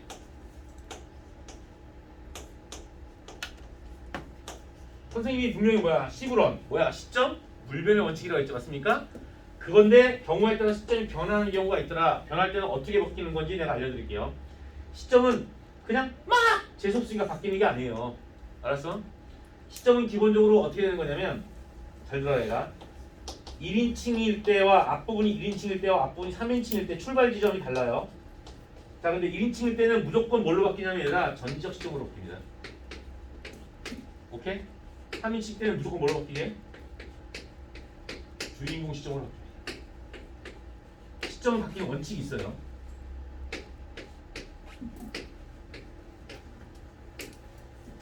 원칙이 있어요. 예. 1인칭 시점일 때는 결국 뭐야? 나의 내면밖에 서술이 불가능하죠. 맞습니까? 그런데 좀 더 많은 내면을 서술할 필요가 있을 때는 전지적으로 바뀌는 거죠. 뭔지 알겠어? 3인칭 시점일 때는 오히려 뭐가 되는 거냐면 얘가 사건 서술에 가능한데 주인공 시점으로 바뀌면 뭐야? 그래. 개인의 내면이나 기억을 끄집어내는데 효과적이죠. 맞습니까? 이런 나름대로 필요에 의해서 바뀌는 거예요. 여기까지 됐지? 오케이. 다 적어놔. 이거 다 그냥 피가 되고 살이 되고 똥이 되고 아무튼 그런 거야.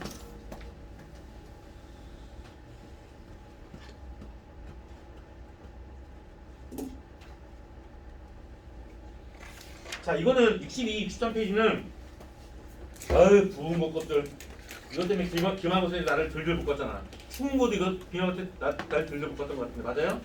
파스꾼 맞죠? 자, 요거 나오는 거예요. 어차피 여러분들이 몇몇 친구들을 제외하고는 이 내용들은 어떻게 이해하는 거죠?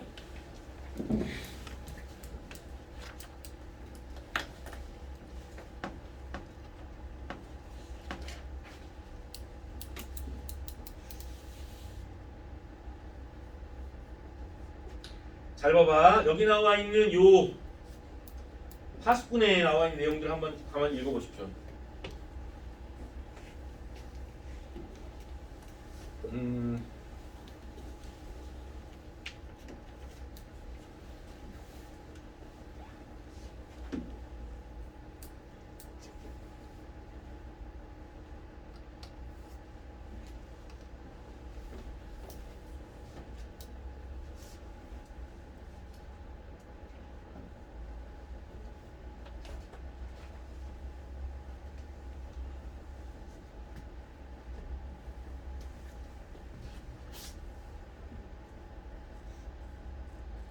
중략까지가 자 이거는 희곡도 마찬가지야. 이게 극문학이죠. 맞습니까? 대본이라고 불리는 극문학도 기본적인 내용 분석은 뭐랑 똑같아? 소설이랑 똑같죠? 갈등의 중략 앞부분에서의 갈등의 주체는 뭐야? 파수꾼 가와 파수꾼 나와 파수꾼 다야. 파수꾼 가와 나가 같은 편이고요. 파수꾼 다가 반대야. 외적 갈등이죠. 여기까지 이해됐어? 그래서 결국 뭐가 된 거야? 갈등의 원인은 이리때의 존재 여부죠. 파수꾼 가와 나의 욕망은 이리때가 존재해야지 얘의 욕망이 충족하는 거죠. 파수꾼 다는 욕망이 있는 게 아니라 뭐야? 욕망에 대한 의심이죠. 맞습니까? 이리때가 있어? 그래 안 그래요? 그렇죠? 둘 사이에 결국 뭐야? 대립적인 대화를 통해서 외적 갈등이 성립이 되는 거고요. 중량 밑에 부분을 한번 봐봐.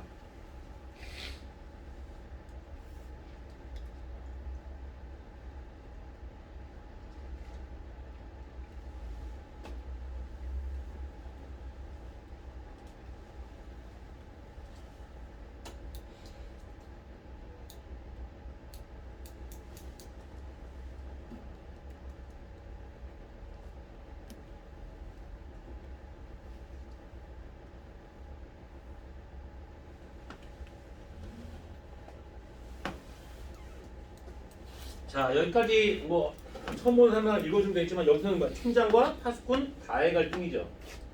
맞죠? 이번엔 갈등의 원인은 이리때 존재 여부가 아니죠.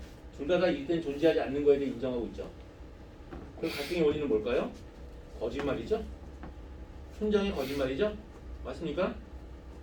갈등의 방법은 뭐야? 둘 사이 논쟁의 성격이 뭐야? 파수꾼단은 따져 물었고 총장은 뭐가 된 거야? 합리화했죠. 그걸 끝이야. 갈등은 뭐야? 지속되고 있습니다. 다만 3번 문제 윗글에 대한 설명을 가장 적절한 것은 자 극중 시간의 흐름이 전환되고 있다. 얘들아 시간의 흐름이 전환되고의 밑줄 옆에다 뭐라고 써주냐면 얘들아 역순행적 구성. 시간의 흐름이란 말은 흐름은 뭐야 얘들아? 정적인 게 아니야. 맞습니까? 움직여야 되는 거 아니야? 흐름이야. 맞습니까? 흐름이지. 흐름인데 흐름이 보통 뭐야? 과거에서 현재에서 미래를 이렇게 가야 되는데 전환했다는 말은 뭐야? 거꾸로 유턴했어. 이 얘기지. 맞습니까? 그래 안 그래요?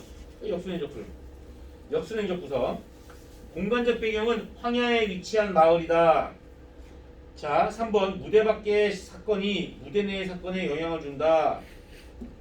자, 4번 등장인물은 서로에게 협력하는 태도를 드러낸다. 얘들아, 서로에게 협력하는 애 밑줄 쳐주면 결국 뭐야? 외적 갈등이 없다는 얘기가 되는 거죠. 맞습니까? 근데 이 소설 내적 갈등이야, 외적 갈등이야?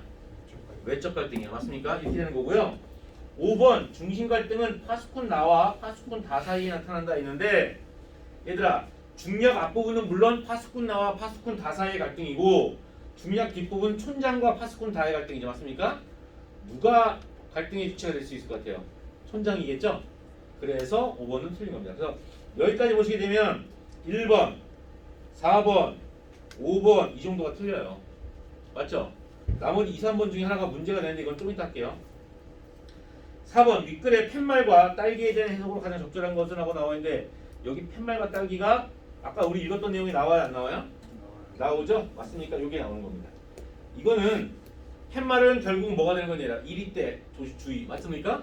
그러면 여기는 결국 뭐야? 사람들로 하여금 뭘 만들어내? 이게 인접성이야. 1위 때 주의하면 사람들로 하여금 뭐가 되는 거냐 얘들아? 사람들로 하여금 경각심이나 아니면 뭐야? 위험에 대한 조심성을 갖게 만들지 맞습니까? 그리고 또 하나가 뭐가 되는 거야 얘들아? 이 딸기밭에 사람들이 근처에 가지 못하게 만드는 금지의 역할을 하게 만드는 거죠. 맞습니까?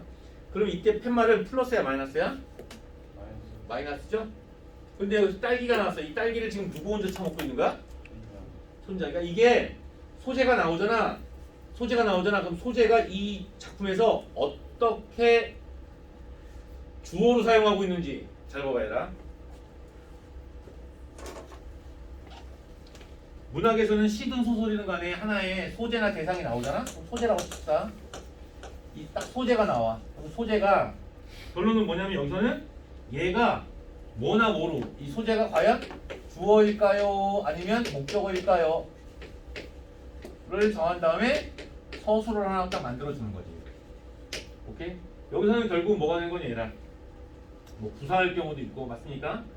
자 여기서 뭐야 팻말을 통해 사람들은 이리때의 존재를 더 각인하게 돼요. 맞잖아 그치? 또는 뭐야 팻말을 통해 이렇게 됐잖아. 팻말을 통해 딸기밭에 안 가요. 맞잖아 그치? 또 하나는 뭐야 얘라 딸기야. 이건 뭐야 딸기가 아니요 딸기를 촌장이 혼자 독차지해요. 이게 나오지 않습니까? 그래 안 그래? 그러면 여기서 팻말과 딸기는 다 긍정 의미야 부정 의미야? 부정 의미가 되는 거지? 플러스 마이너스 같아요. 1번 딸기는 본연의 직무에 충실한 딸기는 마이너스. 근데 본연의 직무에 충실한 파수꾼에게 제공하는 보상이면 플러스. 맞지? 지우세요. 2번 팻말은 마이너스. 촌장이 지난날을 돌아보며 자신의 가치관을 바꾸도록 하는 기능이라고 되어 있지 맞습니까? 플러스. 틀렸죠? 3번 팻말은 마이너스. 명분 뒤에 숨겨진 딸기라는 실리를 촌장이 차지하게 하는 수단. 마이너스 마이너스. 맞죠? 자 4번 팻말은 마이너스. 이리때라는 위험으로부터 공동체 가치를 보호하는 기능. 딸기라는 거 지우면 되죠. 맞습니까? 지우세요. 그럼 뭐야 이거는? 플러스. 틀렸죠? 5번 딸기는 마이너스.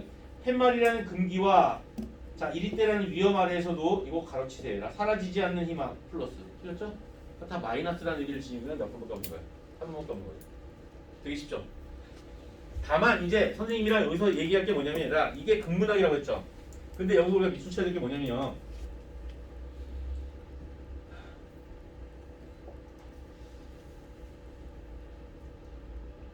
1번을 보게 되면 그 플러스 알파 문제에 촌장이 해설자의 역할로 맡고 있다는 점을 관객이 알게 하는 것은 끊어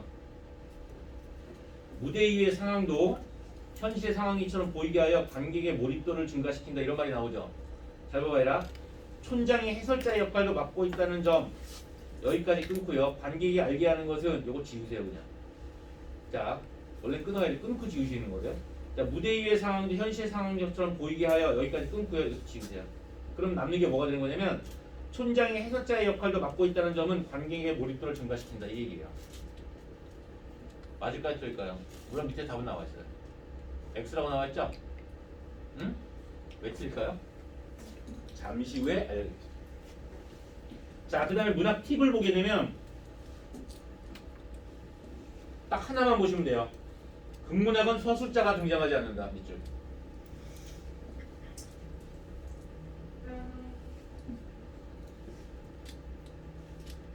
자, 그리고 문학 기본기에서 보게 되면 무대박 효과라고 되어 있지 않습니까? 나와 안 나와?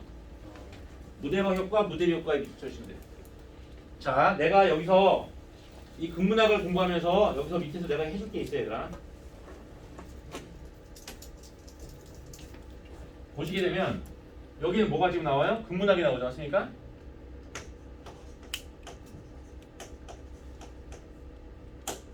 근문학의 특성 항상 뭐냐면 얘가 근문학의 특성은 뭐랑 연결되냐면은 서사문학 다시 말해서 소설과의 관계 속에서 나타나는 거야. 자 봐봐. 근문학의 특성 소설과의 대립 속에서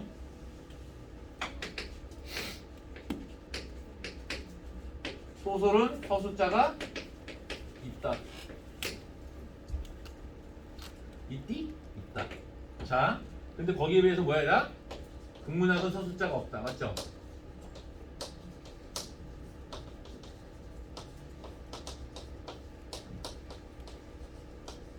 이게 어떤 의미를 지니느냐라고 하는 거지. 야, 서술자는 뭐하고 써야 돼? 우리가 서술자는 서술자의 서술. 뭐라고요? 서술자의 서술을 만들어내고 있지. 맞습니까? 그래 안 그래요? 그렇죠? 이 서술이 결국 뭐를